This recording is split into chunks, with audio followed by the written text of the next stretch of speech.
அனைவருக்கும் காலை வணக்கம். இன்றைக்கி நம்ம என்ன பார்க்க போகிறோம்னா சனிப்பெயர்ச்சியான விளைவுகள். சரிங்களா? சனிப்பெயர்ச்சியில் என்ன விளைவுகளில் கடவுள் பண்ணியிருக்காரு சனி பகவான் அப்படின்றத நான் இப்போ உங்கள் கண் கூட விளக்க போகிறேன். சரிங்களா? இதில் சனி பகவான் இங்கே பாருங்கள், இப்போ நம்ம பார்த்துருக்கிற இதுதான் காலப்புருஷத்தில் இப்போ நடக்கிற சுச்சுவேஷன். 15/3/2026 பங்குனி 1 சனி பயிற்சி எப்போ ஆரம்பித்தது? 6/3/2026. இப்போ நடந்து ஒரு 10 நாளுக்கு கூட கேப் முடியல. சரிங்களா? கிட்டத்தட்ட 9 நாள் முடிஞ்சிருக்குன்னு நினைக்கிறேன். அந்த 9 நாளுக்குள்ளே காலப்புருஷத்துக்கு 2, 3, 4, 5, 6, 7, 8, 9, 10, 11, 12. சரிங்களா? இப்போ காலப்புருஷனுக்கு 12 வீடுகள் இருக்குது. இதில் காலப்புருஷனோட முதல் வீடுன்றது மேஷம். மேஷத்துக்குரிய செவ்வாய் மேஷத்தோட பலன் கொடுக்கும். வேகம், வெற்றி, 1, 8. பட் ஆனால் இப்போ நம்மளுக்கு காலப்புருஷனுக்கான 10க்கும் 11க்கும் உடையவன் நீதிக்காரங்கனாக இருக்க சனி பகவான் என்ன பண்ணுறாருனா 12ஆம் வீடான விரயஸ்தானத்தில் போய் நிற்கிறார். மீன ராசியில் விரயஸ்தானத்தில் போய் நிற்கிறதுனால பிரயாணம் பண்ணுறது தடைப்படலாம். சரிங்களா? அதில் விரயம் செய்யலாம். சனி பகவான் குறியீடு செய்கிறது இரும்பு, எண்ணெய் சத்துக்கள் பற்றிலாம் சனி பகவான காரகத்துவத்தில் இருக்குது. அப்போ சனியோட காரகத்துவம் முடக்கி வைக்கிறது. சரிங்களா? ஊனம் தன்மை பண்ணுறது, இல்லை மந்த நிலையை கொடுக்கறது. அப்போ எண்ணெய், இரும்பு இந்த மாதிரி விஷயங்கள் மந்தத்தன்மைக்கு இப்போ போகும். சரிங்களா? அப்படி எவ்வளோ மந்தத்தன்மையில் போகும்னா அதோட மூமெண்ட்டு, டிரான்ஸ்போர்ட், வெளிநாடு தொடர்பான மூமெண்ட்டு எல்லாத்தையும் லாக் பண்ண போகிறார் நம்ம சனி பகவான். அவர் மீன ராசியான 12ஆம் பாவத்தில் போய் உட்காந்துருக்கார். அப்போ 12ஆம் பாவத்துலேருந்து அவர் எந்த ராசியை பார்க்குறாரு அப்படின்னா காலப்புருஷனுக்கு 2ஆம் வீடான ரிஷப ராசியை பார்க்குறாரு. அது இல்லாமல் கன்னி ராசியை பார்க்குறாரு. அது இல்லாமல் 10ஆம் வீடான தனுசு ராசியை பார்க்குறாரு. அப்போ நம்ம காலப்புருஷன் 10ஆம் வீடான உணவு சம்மந்தப்பட்டதை பிளாக் பண்ணுறாரு. அதுலேருந்து காலப்புருஷனுக்கு 6ஆம் வீடான ஆயுதம் சம்மந்தப்பட்ட விஷயங்களை உருவாக்குறாரு, பகை உண்டாக்குறாரு. அதே மாதிரி 10ஆம் காலப்புருஷத்துக்கு 9ஆம் வீடான தனுசு ராசியான ஒரு ஈமச்சு அடிக்கிறது தனுசு ராசியோட காரகத்தன்மை, அதை செயல்படுத்துகிறார். அப்போ உணவு தட்டுப்பாடு ஒன்று உருவாகுது, பிரச்சனை வருது. எப்படி? எண்ணெய் சம்மந்தப்பட்ட வாயுக்கள் கிடைக்காதனால நம்மளுக்கு உணவு தட்டுப்பாடு உருவாகிருக்கு. அதே 7ஆம் பாவமாக எதை பார்க்குறாரு? கன்னியை பார்க்குறாரு. காலப்புருஷனுக்கு 6ஆம் வீட்டை பார்க்குறனால பகையை உருவாக்கிட்டாரு, கடனை உருவாக்கிட்டாரு. சரிங்களா? காலப்புருஷன்னா உலகத்துக்கே பொதுவாக சொல்கிறது. இது தனி மனிதனை பற்றி சொல்கிறது இல்லை, உலகத்துக்கு சொல்கிறது. சரிங்களா?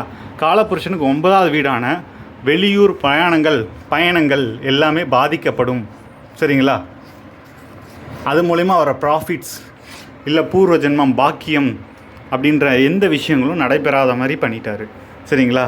இப்போ வெளியூர் பிரயாணங்கள் வர எண்ணெய் இதெல்லாம் முடங்கிருச்சு. ஏன்னா அது சனியோட காரகத்துவமான எண்ணெய் பொருட்கள், இரும்பு பொருட்கள் எல்லாம் பாதிக்கப்பட்டு நின்றுருக்கு. பயணங்கள் செய்யப்பட முடியாது.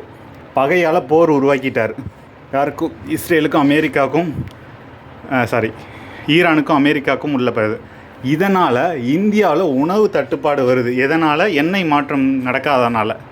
அப்போ சனி பகவான் 12ல் போயிருக்கிறனால எல்லா தொழிலும் மந்தமாக்குவார். உழைப்பால் மட்டுமே சனி பகவானை பிரச்சனையிலேருந்து தீர்வு காண முடியும். Shortcut route no value. இந்த கலியுகத்தில் எல்லாருமே ஷார்ட்கட் ரூட்டை தான் பயன்படுத்துவாங்க. சரிங்களா? அப்போ எல்லோரும் ஷார்ட்கட் ரூட்டை விட்டுட்டு ஹார்ட் ஒர்க்குக்கு ரெடி ஆகிக்கோங்க. பெண்கள், முக்கியமாக பெண்கள் ஈஸியாக சமைக்கலாம், குக்கரில் வச்சு சமைக்கலாம். இந்த மாதிரி விஷயங்களுக்குள்ளே இருந்தீங்கன்னா மாறிக்கோங்க. ஏன்னா அவர் பார்க்குறது காலப்புருஷனுக்கு 2ஆம் வீடு. உணவு சம்மந்தப்பட்ட விஷயங்கள் உங்களுக்கு கிடைக்காது.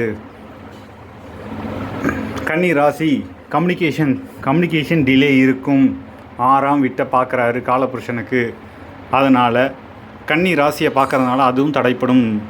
காலப்புருஷனுக்கு 9ஆம் வீட்டை பார்க்குறாரு. அதனால் நம்ம வெளிநாடு பயணம், படிப்பு சம்மந்தமான பயணங்கள் இது எல்லாத்தையும் தடை உருவாக்குவார். அது இல்லாமல் காலப்புருஷன் சனின்றது எது? நம்மளுக்கு 10க்கும் 11க்கும் உரிய கிரகம். 10 என்ன வேலை சொல்லும்? தொழில், அந்தஸ்து, கௌரவம் எல்லாம். சரிங்களா? லாபம் 11வது. அப்போ தொழில் மூலிமா வர லாபங்கள் முடக்கப்படும். சரிங்களா? இப்போ தொழில் வழியாக லாபம் வர்றது முடக்கப்படும், மந்தத்தன்மையாகும். எல்லாரும் என்ன பண்ணுவாங்க இந்த கலியுகத்தில்?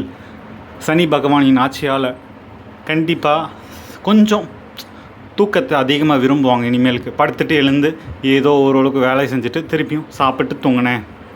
சுகபோகம் அப்படின்னு சொல்லுவாங்களே. 12ன்ற காரகத்துவம் என்னென்னா சாப்பிட்றது, தூங்கிறது, தூங்கிட்டே இருக்கிறாங்க. அயன சயன போகம்னுவாங்க. அந்த அயன சயன போகத்தில் இருப்பாங்க எல்லோரும். மேக்ஸிமம் அந்த விஷயத்தை வந்து டாமினேட்டாக இப்போ பண்ண ஆரம்பிச்சிருவாங்க. சரிங்களா? சனி பகவான் 12ஆம் ராசிக்கு போனதுனால அதிகமான விரயத்தை பண்ணுவாங்க. விரயம் அப்படின்றது ஆரம்பிக்குது. அதனால் நம்ம ப்ரொடெக்ஷனான ஒரே விஷயம் உழைங்க. வெளியூர் போய் வேலை செய்கிறவங்க நல்லா உழைங்க. அதே மாதிரி நம்மளுக்கான உணவு கட்டுப்பாடு ஏதாவது வந்துச்சுனாலையும் உழைங்க. அதுக்கான பலன் கண்டிப்பாக உண்டு. விரயம் செய்கிறத குறைங்க. சரிங்களா?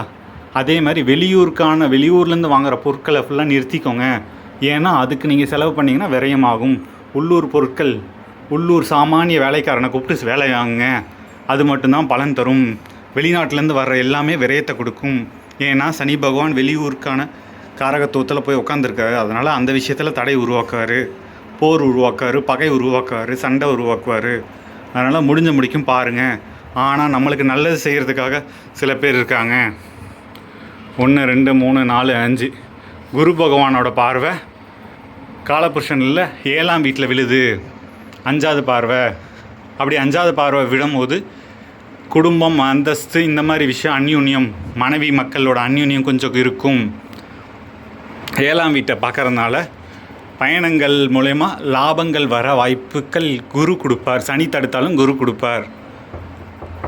அதுலேருந்து 9ஆம் வீட்டை பார்க்குறதுனால, இப்போ 9ஆம் வீட்டை பார்க்குறதுனால குரு பகவான் கொஞ்சம் நம்மளுக்கு நல்லது தான் பண்ணுறாரு. பட் ஆனால் சனி பகவான் விரயத்தை கொடுக்க ஆரம்பிச்சிட்டாரு. இதனால் உணவு கட்டுப்பாடு, பகை, பயணங்களில் தடை, வெளியூர் மூலயமா வர லாபங்கள் தடைப்படும், மந்தத்தன்மை உருவாக்குவார் தொழிலையும் லாபத்துலேயும். அதனால் விரயத்தை குறைச்சிட்டு உழைப்பை போடுங்க. சரிங்களா? பக்கத்தில் இருக்கிற வேலைக்காரங்களை மதிங்க. வேலைக்காரருக்காக ரொம்ப செலவு பண்ணாதீங்க. ஏன்னா அது மூலயமா லாபம் நடக்காது. மக்களை நம்பி அரசியல்வாதிகள் தொழிலில் போட்ட பணம் எடுக்கிறதுக்கு வாய்ப்பு கம்மி. இனிமேல் மக்கள்கிட்ட பணத்தை கொடுக்காதீங்க அரசியலுக்காக. இது விரயத்தை தான் கொடுக்கும். சரிங்களா? தொழிலில் வர்றதுக்காக சனிக்கிட்ட கொடுத்தேன் அப்படின்னா அது விரயத்தை தான் கொடுக்கும். அரசியல்வாதிக்கு சொல்லிக்கிறேன். காலபுருஷனுக்கு 5ஆம் வீட்டில் கேது இருக்கிறதுனால பிள்ளைகளுக்கு புத்தி நிறைய இருக்கும். சரிங்களா? என் பையன் நல்லா படிக்கிறான், என் பையன் வித்தியாசமாக பண்ணுறான் அப்படின்வாங்க. லாபம் அதிகமாக வேணும்னு ஆசைப்படுவாங்க இந்த உலகத்தில். ஏன்னா 11ஆம் இல்லை, காலபுருஷத்துக்கு 11ஆம் வீட்டத்தில் ராகு இருக்கிறதுனால 10 ரூபா போட்டு 5 ரூபா வேணும், 50 ரூபா போட்டு 5000 வேணும், நிலத்து மேலே காசு அதிகமாக கிடைக்கணும், ஏதோ பவித்திரமாக பண்ணுறேன் எனக்கு 5000 கொடுன்னு கேட்பாங்க. இந்த மாதிரி விஷயங்கள்லாம் இருக்கிறதுனால நம்ம முடிஞ்ச முடிக்கும் ராகுவோட தாக்கத்தில் மாட்டிக்காதீங்க. அதிகமாக ஆசைப்படாதீங்க. ஆசையே துன்பத்திற்கு காரணம். உழைப்பு அதிகமாக போடுங்க. இன்றைய நாள் இனிய நாளாக ஆகட்டும். நன்றி, வணக்கம்.